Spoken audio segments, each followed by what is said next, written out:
एक सरदार को नौकरी मिली। सरदार ने पहले ही दिन कंप्यूटर पर 11 घंटे काम किया। बॉस बहुत खुश हुआ। बॉस ने पूछा, सरदार जी आज क्या काम किया है? सरदार, कीबोर्ड दी ABC अगे पीछे लगी हुई सी, अज पूरा दिन ला के ओ सीधी की है। मैंने उदास होकर दिल से पूछा, मोहब्बत क्या होती है? दिल ने बड़े आराम से कहा कि काका मेरा काम सिर्फ खून सप्लाई करना है, ए बाकी बेगाड़तियां तुसी आपे याद कीतियां ने। सरदार, ये तुम कैसी माचिस लाए हो, एक भी तीली नहीं जल रही। बेटा क्या बात करते हो अब्बाजान, मैं एक एक तीली चेक करके लाया हूँ, सब की सब जल रही थी। एक शेख ने बकरा ईद के 6 माह बाद ख्वाब देखा कि जन्नत में सब बकरे खेल रहे हैं मगर उसका बकरा बैठा हुआ है। उसने अपने बकरे से पूछा, ओए तू क्यों नहीं उठकर खेलता? बकरा बोला, शेख साहब मेरी एक टांग अभी तक आपके फ्रीजर में पड़ी हुई है, मैं 3 टांगों के साथ कैसे खेलूं? एक पहलवान की टांग नीली हो गई। हकीम, जहर फैल गया है, काटनी पड़ेगी। मजबूरन काट दी। 3 दिन बाद दूसरी टांग भी नीली हो गई। हकीम, ये भी काटनी पड़ेगी, जहर काफ़ी फैल गया है।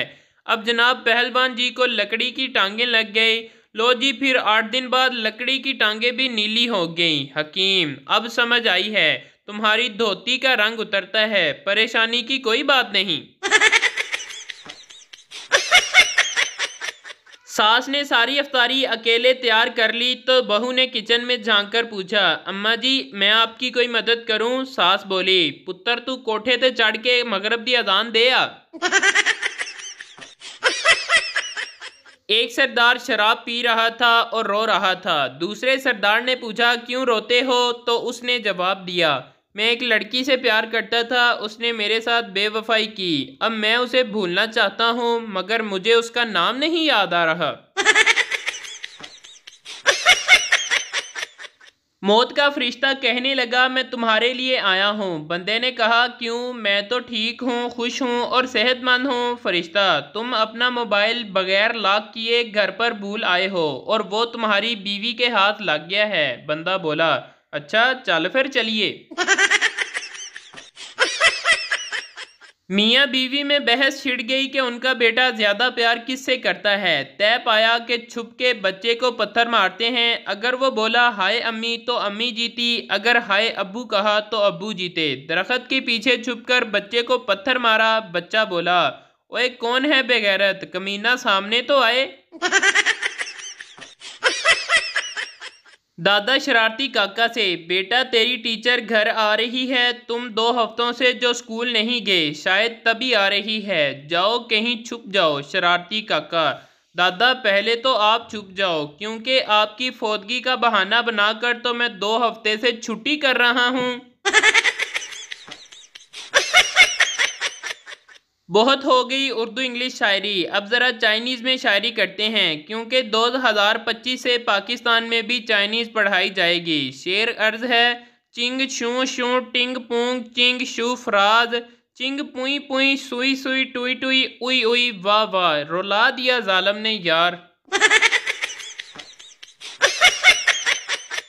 एक आदमी सवात गया तो जाते ही अपनी बेगम को SMS भेजा मगर नंबर गलत मिला दिया। जिस औरत को मिला उसका शोहर 2 दिन पहले फौत हो गया था। SMS पढ़ते ही औरत बेहोश हो गई। लिखा था कि मैं खैरियत से पहुंच गया हूं, नेटवर्क भी मौजूद है, जगह छोटी है मगर शानदार है, ठंडी हवाएं जन्नत का मज़ा देती हैं, धूल मट्टी बिल्कुल भी नहीं है, मैंने जो सफ़ाद लिबास पहना था वो वैसे का वैसा ही है और 2-4 दिन तक तुमको भी बुलवा लूंगा। शेख मरते वक़्त, मेरी बीवी कहाँ है? बीवी, मैं यहाँ हूँ। शेख, मेरे बेटे बेटियाँ कहाँ हैं? औलाद, जी पापा हम भी यहीं पर ही हैं। शेख, ते फिर नाल वाले कमरे दा पक्खा क्यों चलदा पिया है? मरो बंद करो, बिल तुहाडे प्यो ने देना है। दोस्त, क्यों रो रहे हो? सरदार, मेरी मुर्गी मर गई है। दोस्त, मेरा दादा मरा था तो मैं इतना नहीं रोया, तू मुर्गी मरने पर रो रहा है। सरदार, यार तेरा दादा केड़ा अंडे देंदा सी। बीवी, तुमने कभी सोचा है कि मेरी शादी किसी और से हो जाती तो क्या होता? शोहर, नहीं जाने मन, मैंने कभी किसी का बुरा नहीं सोचा। सरदार ने एक बच्चे को अगवा किया और एक चिट पर लिखा 50 लाख रुपए कल सुबह तक पुल के नीचे रख दो। फिर ये चिट बच्चे पर चिस्पा करके बच्चे को घर वापस भेज दिया। दूसरे रोज सरदार पुल के नीचे गया तो वहां 50 लाख रुपए मौजूद थे और साथ ही एक चिट भी जिस पर लिखा था, पैसे का अफसोस नहीं, अफसोस तो इस बात का है कि सरदार ने सरदार को लूटा।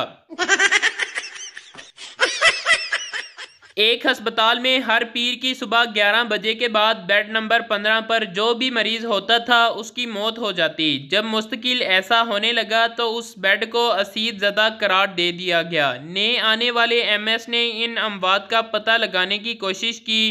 पीर की सुबह 11 बजे से पहले एक मरीज को बेड नंबर 15 पर लिटाया गया और उसके चारों तरफ कई खुफिया कैमरे लगा दिए गए।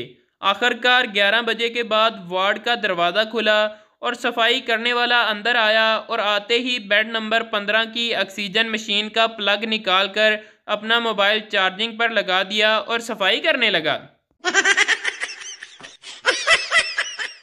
बादशाह, इस गुस्ताख के कान काट दो। सरदार, नहीं यार, इतना जुल्म ना करो, मैं अंधा हो जाऊंगा। बादशाह हैरानगी से, अरे कान काटने से कैसे अंधे हो जाओगे? सरदार, अरे चश्मा फिर तेरे बाप के कान पर लगाऊंगा। पाकिस्तान का कानून भी निराला है। अगर आपके घर से तेल या सोना निकल आए तो वो हुकूमत का है और अगर चरस निकल आए तो वो आपकी ही है। खाना खाने के बाद लड़कियां टिश्यू पेपर से इतनी नज़ाकत से और एहतियात से मुंह साफ करती हैं जैसे उनको अंदेशा हो कि होंठ उखड़कर टिश्यू के साथ ना आ जाएं, और लड़के ऐसे मुंह साफ करते हैं जैसे दीवार पर रेगमाल रगड़ रहे हों। बीवी, आप मोटे होते जा रहे हैं। शोहर, आप भी तो मोटी होती जा रही हैं। बीवी, मैं तो मां बन रही हूँ। शोहर, मैं भी तो बाप बन रहा हूँ ना। सरदार ने माचिस की तीली जलाई तो ना जली, दूसरी जलाई वो भी ना जली, जब तीसरी तीली जलाई तो वो जल गई। सरदार ने फौरन बुझा दी और बोला, ये काम की है, इसे मैं संभाल कर रख लेता हूँ। मुझे 1 लाख से 1.5 लाख तक का कोई अच्छा सा मोबाइल फ़ोन लेना है। आप लोग मुझे मशवरा दें कि मैं इतने पैसे कहाँ से लाऊं। एक कमज़ोर सा शख्स डॉक्टर के पास आया। डॉक्टर, आपको क्या तकलीफ़ है? मरीज़, पहले आप वादा करें कि मेरी तकलीफ़ सुनकर आप हंसेंगे नहीं। Doctor, okay promise. मरीज़ ने अपनी टांग दिखाई जो माचिस की तीली जितनी पतली थी। डॉक्टर को ये देखकर हंसी आ गई। मरीज़, आपने ना हंसने का वादा किया था। डॉक्टर, अच्छा सॉरी, अब तकलीफ़ बताएं। मरीज़ बोला, डॉक्टर साहब ये सूज गई है।